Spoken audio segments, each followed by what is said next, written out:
আসসালামু আলাইকুম, সবাইকে নতুন একটা ব্লগে স্বাগতম। তো আমি যাচ্ছি ঈদের কেনাকাটা করতে। আমি এর আগে একটা পোস্ট করেছিলাম, সেখানে আমার ঈদের কেনাকাটা কিছুটা হয়ে গেছিল। আমার ছোট আন্টি আমাকে কিনে দিয়েছিল।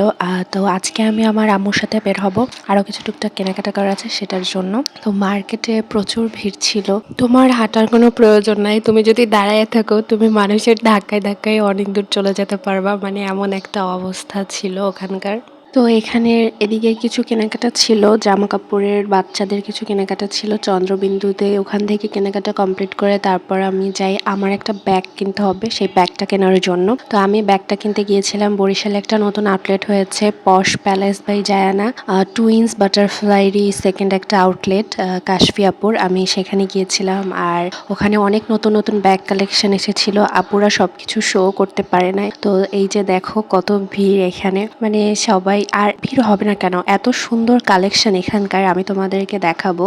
যেমন সুন্দর ব্যাগের কালেকশন, তেমন সুন্দর সুন্দর জুয়েলারি, বাচ্চাদের জিনিস। সবচাইতে বেশি কিউট কিউট জিনিস তো হচ্ছে বাচ্চাদের ব্যাগগুলো যে এত কিউট, আমার তো ইচ্ছে করছিল এইসব বড়দের ব্যাগ রেখে বাচ্চাদের ব্যাগগুলো কিনে নিতে। আমাদের সাথে আমার আন্টিও আসছিল, তো আমি আমার হাতে শপিং ব্যাগ ছিল, আন্টির কাছে দিয়ে এবার ব্যাগগুলো দেখবো ভালো করে। আর এত হিউজ কালেকশন আর এত সুন্দর সুন্দর ছিল প্রত্যেকটা ব্যাগ, মানে কোনটা ছেড়ে যে কোনটা দেখবো আর কোনটা যে কিনবো, মানে একদম কনফিউজড আমি। পার্টি ব্যাগ ছিল, ডেইলি ইউজের ব্যাগ ছিল, মানে অনেক কালেকশন ছিল।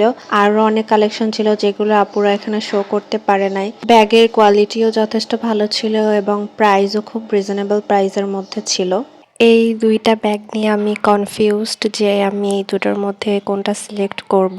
তো তোমরা কমেন্ট করে জানাইও যে আমি এই দুইটার মধ্যে থেকে কোন ব্যাগটা সিলেক্ট করেছি অ্যাট লাস্ট, সেটা আমাকে জানাবে কমেন্ট করে। আর এই যে দেখো অনেক অনেক চুড়ির কালেকশন ছিল, এত সুন্দর ছিল এই যে চুড়ির কালেকশনগুলো। এখানে অনেক সুন্দর ঝুমকা আছে, এবং আমরা ম্যাক্সিমাম যে টাইপের কানের দুলগুলো অনলাইনে দেখি বরিশালের কোনো দোকানে পাই না, সেইগুলো ছিল এখানে। বাচ্চাদের ঘড়ি, তারপর বড়দের জন্য ঘড়ি ছিল, সানগ্লাস ছিল, একদম ইউনিক ডিজাইনের সানগ্লাসের কালেকশন ছিল। তো ওখান থেকে এরপর বেরিয়ে আমরা আসি এই সাইডে একটা ব্যাগের দোকানে। আম্মু একটা ব্যাগ কিনবে তার অফিসের জন্য, তো সেইখানে আসি। তো এইখানেও আম্মু অনেকগুলা ব্যাগের মধ্যে থেকে একটা ব্যাগ চয়েস করে, আর আমি আমাকে বলছিলাম ওইখান থেকে ব্যাগ কেনার জন্য, কিন্তু ওইখানে আমার আম্মুর জন্য অনেক ব্যাগ পছন্দ হয়েছিল, কিন্তু আমার আম্মুর হয় নাই, তাই আর কেনাও হয় নাই।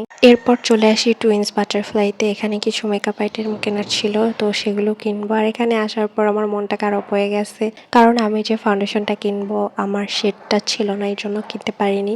তো বাকি আইটেমগুলো কিনে ফেলবো, তারপর তো বাসায় চলে যাবো। তো আজকের ব্লগটা এই পর্যন্তই। আল্লাহ হাফেজ।